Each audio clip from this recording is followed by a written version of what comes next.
ಚೌಡ್ರೆಡ್ಡಿ ಬೇರೆ ಅಲ್ಲ, ನಾನು ಬೇರೆ ಅಲ್ಲ, ನಾವಿಬ್ರು ಒಂದೇ. ನಾನು ಹೋದ್ರೆ ಚೌಡ್ರೆಡ್ಡಿನೇ ನನಗೆ ರೂಮ್ ಕೊಡೋದು.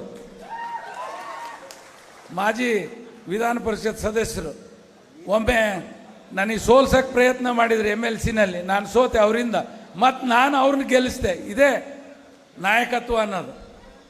ನಾನು ಯಾವತ್ತೂ ಕೂಡ ರಾಜಕಾರಣದಲ್ಲಿ ಯಾವತ್ತೂ ಕಾಯಂ ಮಿತ್ರರಲ್ಲ, ಕಾಯಂ ಶತ್ರುಗಳಲ್ಲ.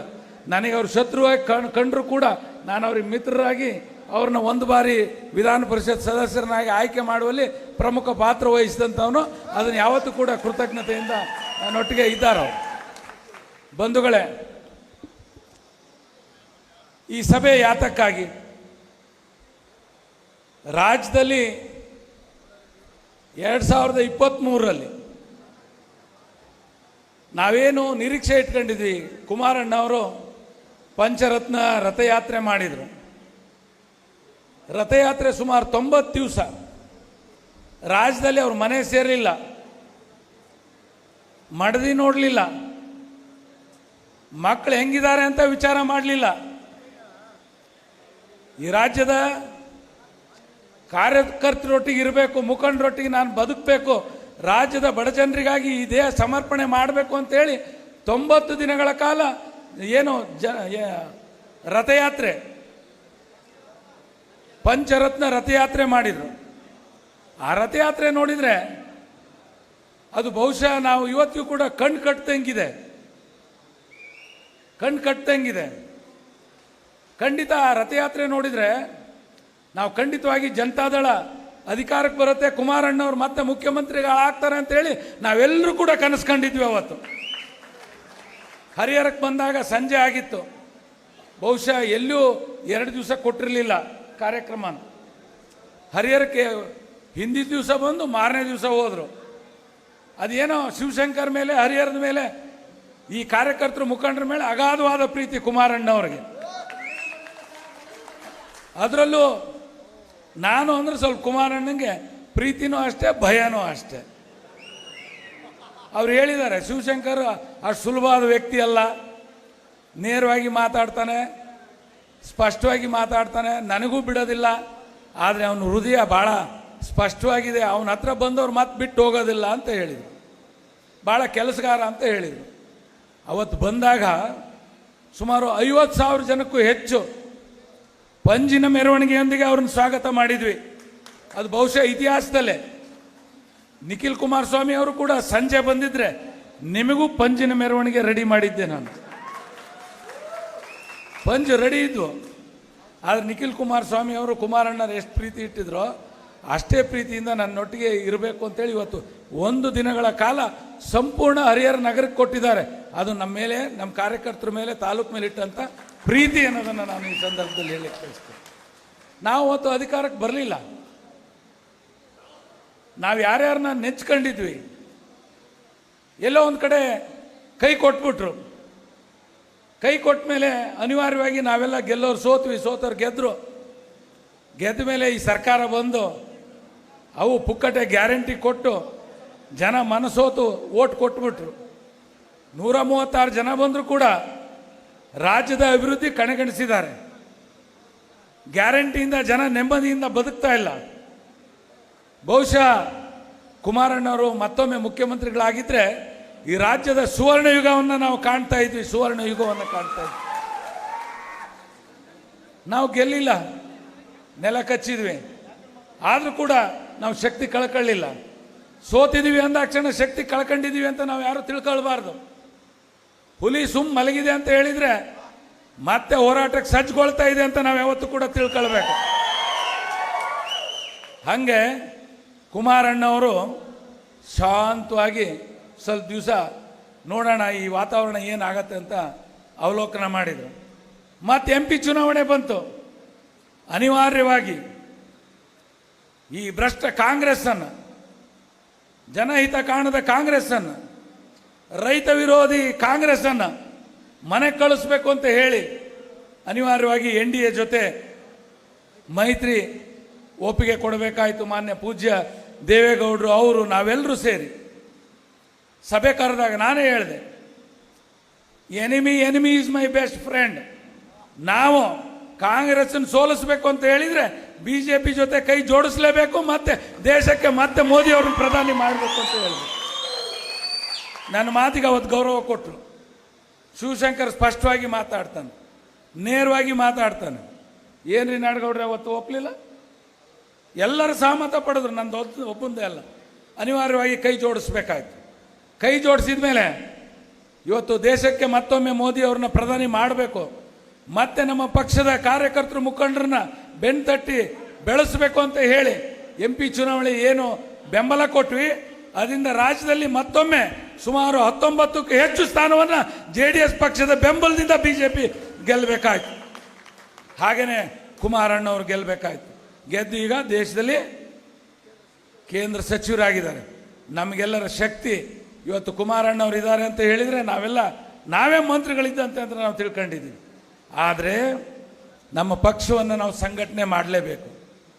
ಪಕ್ಷವನ್ನು ಸಂಘಟನೆ ಮಾಡದೇ ಇದ್ದರೆ ಮತ್ತೆ ನಮಗೆ ಪೆಟ್ಟು ಬಿದ್ದಿತ್ತು ಅಂತ ಹೇಳಿ ಕುಮಾರಣ್ಣವರು ನಿರ್ದೇಶನ, ಮಾನ್ಯ ಪೂಜ್ಯ ದೇವೇಗೌಡರ ನಿರ್ದೇಶನದಂತೆ ಆ ಸಾರಥ್ಯವನ್ನು ನಮ್ಮ ಯುವ ನಾಯಕ, ಈ ರಾಜ್ಯದ ಆಶಾಕಿರಣ, ಬಡವರ ಬಂಧು, ರೈತರ ಚಿಂತಕ ಮಾನ್ಯ ನಿಖಿಲ್ ಕುಮಾರಸ್ವಾಮಿ ಅವರಿಗೆ ನೇತೃತ್ವ ಕೊಟ್ಟು ಇವತ್ತು ರಾಜ್ಯದ ಉದ್ದಗಲಕ್ಕೂ ಕೂಡ ಜನರೊಂದಿಗೆ ಜನತಾದಳ ಕಾರ್ಯಕ್ರಮವನ್ನು ರಾಜ್ಯದಲ್ಲಿ ಮಾಡಬೇಕು ಅಂತ ಅವರಿಗೆ ಸಾರಥ್ಯ ಕೊಟ್ಟಿದ್ದಾರೆ. ಬೆಂಗಳೂರಿನಲ್ಲಿ ನಾವು ಮಾಡಿದ್ವಿ ಮಾನ್ಯ ನಿಖಿಲ್ ಕುಮಾರಸ್ವಾಮಿ ಅವರ ನೇತೃತ್ವದಲ್ಲಿ. ಸಾಕಪ್ಪ ಸಾಕು, ಕಾಂಗ್ರೆಸ್ ಸಾಕು ಅಂತಂತೀವಿ. ಅವತ್ತಿನ ದಿವಸ ಏನು ಜನಸ್ತೋಮ, ಅದು ಸಕ್ಸಸ್ ಆಯಿತು. ಅಲ್ಲಿಂದ ಪ್ರಾರಂಭ ಆಯಿತು ನಿಖಿಲ್ ಕುಮಾರಸ್ವಾಮಿ ಅವರ ಪರ್ಯಟನ. ನಿಖಿಲ್ ಕುಮಾರಸ್ವಾಮಿ ಅವರು ಏನು ಸಣ್ಣ ನಾಯಕರಲ್ಲ, ಅದ್ಭುತ ನಾಯಕರೇ. ಜಾಗ್ವಾರ್ ನೋಡಿದಿರಲ್ಲ ಹೆಂಗೆ ಪವರ್ ಶೋ, ಸೀತಾರಾಮ ಕಲ್ಯಾಣ ನೋಡಿದಿರಲ್ಲ ಕೊನೆಗೆ ಹೆಂಗೆ ಬಾರಿಸ್ತಾರೆ, ಹಂಗೆ ಈಗಲಿಂದ ಪ್ರಾರಂಭ ಮಾಡಿದ್ದಾರೆ, ಕಾಸಿ ಕಟ್ಟಿದ್ದಾರೆ. ಇನ್ನು 3 ವರ್ಷಕ್ಕೆ ಮತ್ತೆ ಪವರ್ ಶೋ ನಿಖಿಲ್ ಕುಮಾರಸ್ವಾಮಿ ಅವರ ನೇತೃತ್ವದಲ್ಲಿ ಈ ರಾಜ್ಯದಲ್ಲಿ ಆಗತ್ತೆ ಅನ್ನೋದನ್ನ ಮರಿಬಾರ್ದು. ಏನ್ರಿ, ಕುಮಾರಣ್ಣವರು ಮುಖ್ಯಮಂತ್ರಿಗಳಾಗಿದ್ದಂಥ ಸಂದರ್ಭದಲ್ಲಿ ರೈತರ ಸಾಲ ಮನ್ನಾ ಮಾಡಿದ್ರು, 25,000 ಕೋಟಿ ಸಾಲ ಮನ್ನಾ. ಯಾವ ಸರ್ಕಾರ ಮಾಡ್ತೀರಿ, ಯಾವ ಸರ್ಕಾರ ಮಾಡ್ತೀರಿ? ಇವತ್ತು ರೈತರ ಸಾಲ ಮನ್ನಾ ಒಂದೇ ಸಾಕಾಗಿತ್ತು. ಆದರೆ ಪೊಳ್ಳು ಭರವಸೆಗಳಿಗೆ, ಗ್ಯಾರಂಟಿಗಳಿಗೆ ಜನರು ಮನಸ್ಸೋತು ಕಾಂಗ್ರೆಸ್ ಪಕ್ಷವನ್ನು ಅಧಿಕಾರಕ್ಕೆ ತಂದರು. ಆದ್ದರಿಂದ ನಮ್ಮ ಪಕ್ಷದ ಸಂಘಟನೆ ನಿರಂತರವಾಗಿ ಇರಬೇಕು. ಸದಸ್ಯತ್ವ ನೋಂದಣಿ ಸುಮಾರು 50 ಲಕ್ಷ ಸಂಖ್ಯೆಯಲ್ಲಿ ಮಾಡಬೇಕು ಅಂತೇಳಿ ಒಂದು ಸಂಕಲ್ಪ ಹಾಕ್ಕೊಂಡು ಇಡೀ ರಾಜ್ಯದಾದ್ಯಂತ ನಿಖಿಲ್ ಕುಮಾರಸ್ವಾಮಿ ಅವರು ಸಂಚಾರ ಮಾಡ್ತಾ ಇದ್ದಾರೆ. ನಮಗೆ ಭಾಳ ಸಂತೋಷ ಆಗಿದೆ. ಮಾನ್ಯ ನಿಖಿಲ್ ಕುಮಾರಸ್ವಾಮಿ ಅವರಿಗೆ ಇವತ್ತು ತಿಳಿಸ್ಲಿಕ್ಕೆ ಬಯಸ್ತೇನೆ, ಇಲ್ಲಿ ಸಾಕಷ್ಟು ಮಳೆ ಬಂದಿದೆ. ನಿಜವಾಗ್ಲೂ ಇವತ್ತು ನಾವು ಪುಣ್ಯವಂತರೇ, ನೀವು ಪುಣ್ಯವಂತರು, ನೀವು ಬಂದಿದ್ದೀರಿ, ಮಳೆ ಬರಲಿಲ್ಲ, ಮತ್ತೆ ನೀವು ಹೋದ್ಮೇಲೆ ಮತ್ತೆ ಮಳೆ ಬರುತ್ತೆ, ರೈತರಿಗೆ ಅನುಕೂಲ ಆಗುತ್ತೆ, ರೈತರಿಗೆ ಅನುಕೂಲ ಆಗುತ್ತೆ. ಇವತ್ತು ನಾನು ಅನ್ಕೊಂಡಿದ್ದೆ ಇಷ್ಟೊಂದು ಸಂಖ್ಯೆಯಲ್ಲಿ ಬರೋದಿಲ್ಲ ಜನ, ಎಲ್ಲೋ ನಾಟಿ ಪ್ರಾರಂಭ ಆಗಿದ್ದಾವೆ. ನಾಟಿಯೊಳಗಡೆ ನಮಗೆ ತೊಂದರೆ ಆದಿತ್ತು ಪಕ್ಷ ಸಂಘಟನೆ ಅನ್ಕೊಂಡಿದ್ದೆ. ನಮ್ಮ ಪಕ್ಷದ ಕಾರ್ಯಕರ್ತರು, ಮುಖಂಡರು ಮನೆ ಕೆಲಸ ಬಿಡ್ತಾರೆ, ಆದರೆ ಪಕ್ಷದ ಕೆಲಸ ಎಂದೂ ಬಿಡೋದಿಲ್ಲ. ಶಿವಶಂಕರ್ಗೆ ಬೆನ್ನೆಲುಬಾಗಿ ನಿಲ್ತಾರೆ ಅನ್ನೋದನ್ನು ಈ ಸಭೆ ಸಾಕ್ಷಿಯಾಗಿದೆ. ನಿಜವಾಗ್ಲೂ ನನಗೆ ಸಂತೋಷ ಆಗಿದೆ. ಇವತ್ತು ನಿಖಿಲ್ ಕುಮಾರಸ್ವಾಮಿ ಅವರು ಉದ್ದಗಲಕ್ಕೂ ಕೂಡ ಸಂಚಾರ ಮಾಡಿ ನಮಗೆಲ್ಲ ಬೆನ್ನು ತಟ್ತಾ ಇದೆ. ನಮ್ಮ ಪಕ್ಷದ ಆಶಾಕಿರಣ ಅವರೇನೋ, ನಾನು ಹೇಳಿದೆ ಸಣ್ಣ ನಾಯಕರಲ್ಲ, ಅವ್ರು ಸೋತಿರ್ಬೋದು. ಒಂದು ಪಾತ್ರೆಯಲ್ಲಿ ಅಕ್ಕಿ ಇಟ್ಟು ಕಾವು ಕೊಟ್ಟರೆ ಆ ಕಾವಿಗೆ ಅನ್ನ ಆಗತ್ತೆ. ಹಾಗೆ ಅವರು 3 ಬಾರಿ ಸೋತಿದ್ರು ಕೂಡ ಅನುಭವ ಭಾಳ ಬಂದಿದೆ, ಈಗ ಅವ್ರಿಗೆ ಶಕ್ತಿ ಬಂದಿದೆ. ಬಹುಶಃ ಯಾವ ನಾಯಕನು ಕೂಡ ಮಾತನಾಡ್ತಾ ಇಲ್ಲ ರಾಜ್ಯದಲ್ಲಿ, ಅಷ್ಟು ಅದ್ಭುತವಾಗಿ ಜನರೊಟ್ಟಿಗೆ ಇದ್ದು ಮಾತನಾಡ್ತಾ ಇದ್ದಾರೆ ಅವರು.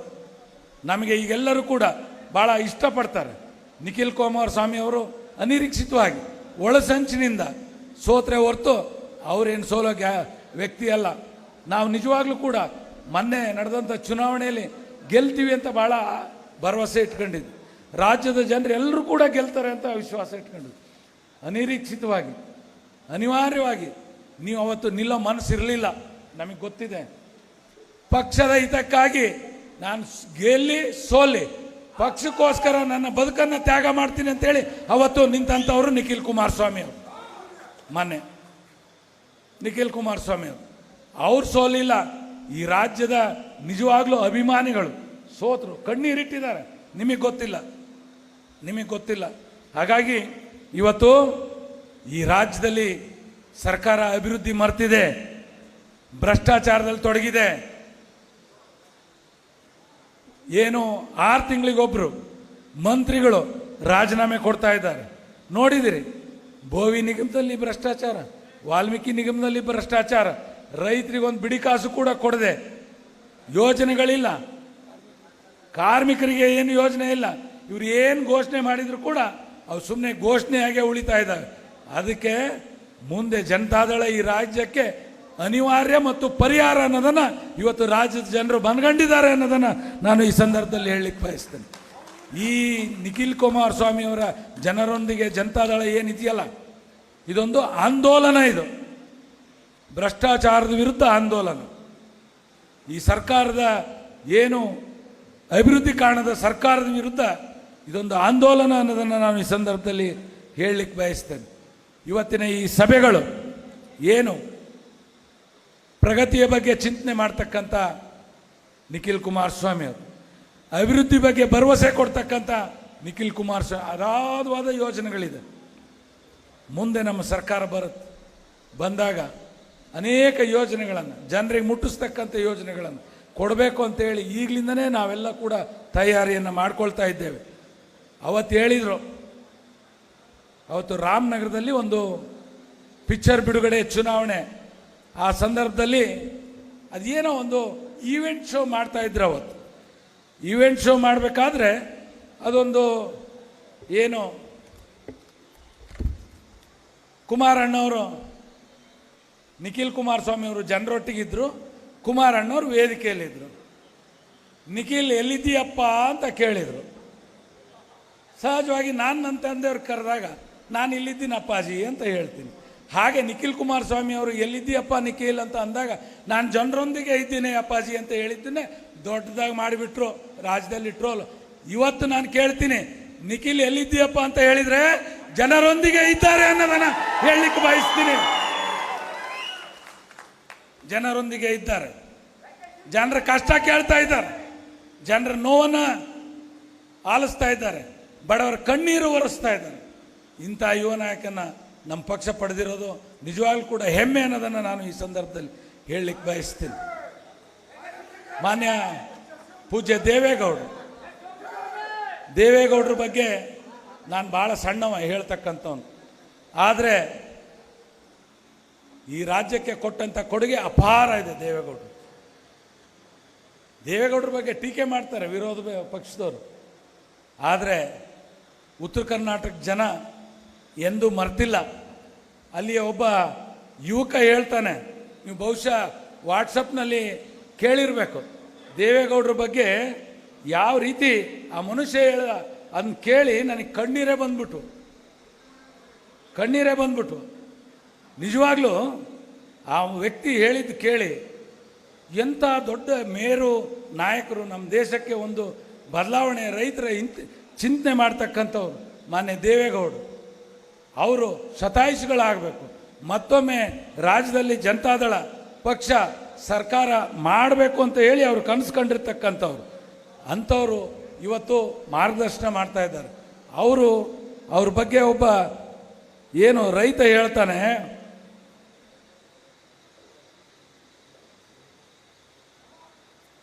ರೈತ ಹೇಳೋದನ್ನು ನಾನು ಕೇಳಿದ್ದೇನೆ. ಅಂಥವರು ನಮ್ಮ ಕಾರ್ಯಕ್ರಮಕ್ಕೆ ಯಾವಾಗಲೂ ಬಂದಿದ್ದಾರೆ, ನನಗೆ ಯಾವತ್ತೂ ಕೂಡ ಆಶೀರ್ವಾದ ಮಾಡಿದ್ದಾರೆ. ಅವರ ಆಶೀರ್ವಾದ ಬಲದಿಂದ ನಾನಿವತ್ತು ಶಕ್ತಿಯುತವಾಗಿ ನಿಂತಿದ್ದೇನೆ. ಕುಮಾರಣ್ಣವ್ರ ಬಗ್ಗೆ ಏನು ಹೆಚ್ಚು ಹೇಳಬೇಕಾಗಿಲ್ಲ, ಒಂದೇ ಒಂದು ಹೇಳಲಿಕ್ಕೆ ಬಯಸ್ತೇನೆ. ನಮ್ಮ ತಾಲೂಕಿಗೆ ಕುಮಾರಣ್ಣವರು ಸಾಲ ಮನ್ನಾ ಮಾಡಿದ್ದು ಎಷ್ಟು ಗೊತ್ತಾ?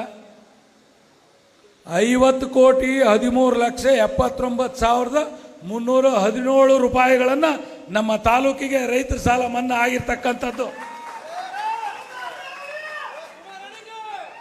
ರೈತರ ಸಾಲ ಮನ್ನಾ ಆಗಿರ್ತಕ್ಕಂಥದ್ದು ಯಾರು ಮಾಡಿದ್ದಾರೆ? ಅಭಿವೃದ್ಧಿನೇ ಇಲ್ಲ. ಈ ಸರ್ಕಾರ ಬಂದ ಮೇಲೆ ಒಂದು ಇಡೀ ಮಣ್ಣು ಹಾಕೋಕ್ಕಾಗಿಲ್ಲ ನಮ್ಮ ತಾಲೂಕಿಗೆ. ಅನೇಕ ಯೋಜನೆಗಳು ಹಂಗೆ ಉಳಿದಿದ್ದಾವೆ, ಒಂದು ಗುಂಡಿ ಮುಚ್ಚಕ್ಕಾಗಿಲ್ಲ. ಇವತ್ತು ನನಗೆ 40 ಎಕರೆ 50 ಎಕರೆ ಹೊಲ ಐತೆ ಅಂತಂದ್ರೆ ಅದಕ್ಕೆ ದೇವೇಗೌಡರ ಕಾರಣ. ಯಾಕಂದ್ರೆ ನಮ್ಗ 70 ಎಕರೆ ಹೊಲ ಇದ್ರೆ 90 ಕೂಳಿರ್ಲಾರ್ದಂಗೆ ತಡೆ ಬರೋದು ನಮ್ಮ ಮನೆ ಬರ. ಈ ನೀರಾವರಿ ಬಂದ್ಮೇಲೆ ಇವೆಲ್ಲ ಡ್ರೆಸ್ ಈ ಬ್ರಾಂಡೆಡ್ ಬಂದಿರೋದೇ ದೇವೇಗೌಡರ್ಲಿಂದ.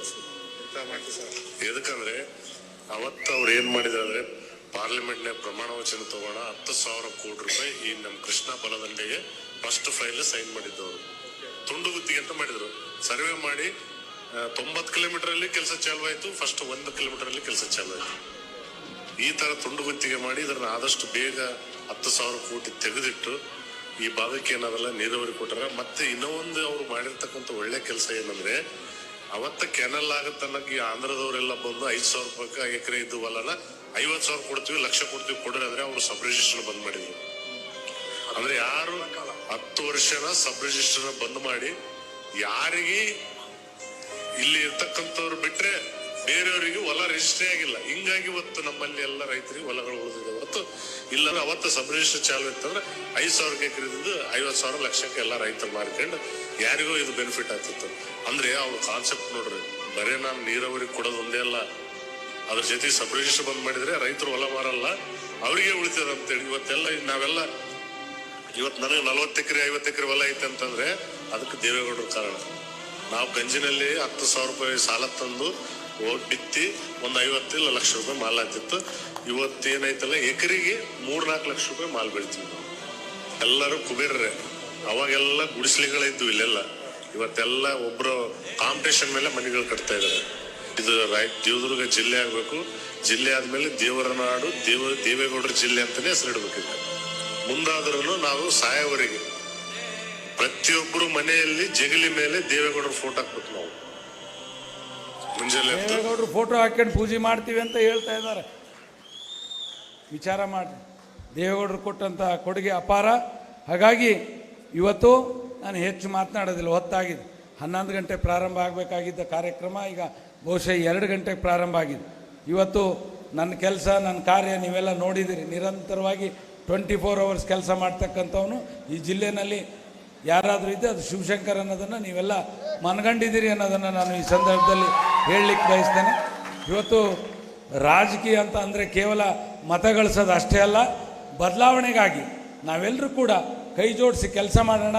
ಮುಂದಿನ ದಿನಮಾನಗಳಲ್ಲಿ ನಾವೆಲ್ಲರೂ ಒಟ್ಟಾಗಿ ಈ ಪಕ್ಷವನ್ನು ಅಧಿಕಾರಕ್ಕೆ ತರೋಣ. ನಾನು 86 kg ಇದ್ದವಳು 71 kg ಬಂದಿದ್ದೀನಿ. ವಯಸ್ಸಾದ್ಮೇಲೆ ಸ್ಮಾರ್ಟ್ ಆಗಿ ಕಾಣ್ತೀರಾ ಅಂದ್ರೆ ಜಿನ್ನಿ. 126 kg ವೇಟ್ ಇದ್ದು ನಾವು ಈಗ 114 kg ಲೆಕ್ಕ ಬಂದಿದ್ದೀವಿ. ಯಾವುದೇ ಸೈಡ್ ಎಫೆಕ್ಟ್ ಆಗಿಲ್ಲ. 84 ರಿಂದ 50 kg ಬಂದೆ, ಆಮೇಲೂ ಸಣ್ಣಗೆ ಫಿಟ್ ಆಗಿದ್ದೀನಿ. ಅದಕ್ಕೆ ನಾನು ಯೂಸ್ ಮಾಡ್ತಾ ಇರೋದು ಜೀನಿ ಸ್ಲಿಮ್. 84 ರಿಂದ 50 kg ಬಂದೆ, ಆಮೇಲೂ ಸಣ್ಣಗೆ ಫಿಟ್ ಆಗಿದ್ದೀನಿ. ಅದಕ್ಕೆ ನಾನು ಯೂಸ್ ಮಾಡ್ತಾ ಇರೋದು ಜೀನಿ ಸ್ಲಿಮ್. ಸಣ್ಣ ಆಗಕ್ಕೆ ಜೀನಿ ಸ್ಲಿಮ್ ಯೂಸ್ ಮಾಡದೆ ಹೆಲ್ದಿನೂ ಅದೇ. ನೀವು ಸಣ್ಣ ಆಗ್ಬೇಕಾ, ಹೆಲ್ದಿ ಆಗ್ಬೇಕಾ? ಹಾಗಿದ್ರೆ ಜೀನಿ ಸ್ಲಿಮ್ ಯೂಸ್ ಮಾಡಿ. ಸಣ್ಣ ಆಗೋದಕ್ಕೆ ಯಾವುದೋ ಪ್ರಾಡಕ್ಟ್ ಹೇಳ್ತಾ ಇದ್ದಾಳೆ, ಏನಾದರೂ ಸೈಡ್ ಎಫೆಕ್ಟ್ಸ್ ಇದೆ ಅಂತ ಯೋಚನೆ ಮಾಡ್ತಾ ಇದ್ದೀರಾ? ಖಂಡಿತ ಇಲ್ಲ, ಯಾಕಂದ್ರೆ ಇದು ಕೆಮಿಕಲ್ ಫ್ರೀ. ಸಣ್ಣ ಆಗಬೇಕು ಅಂದರೆ ಜೀನಿ ಸ್ಲಿಮ್ ಯೂಸ್ ಮಾಡಿ. ಹೆಚ್ಚಿನ ಮಾಹಿತಿಗೆ ಕೆಳಗೆ ಡಿಸ್ಪ್ಲೇ ಆಗ್ತಿರೋ ನಂಬರ್ಗೆ ಕಾಲ್ ಮಾಡಿ.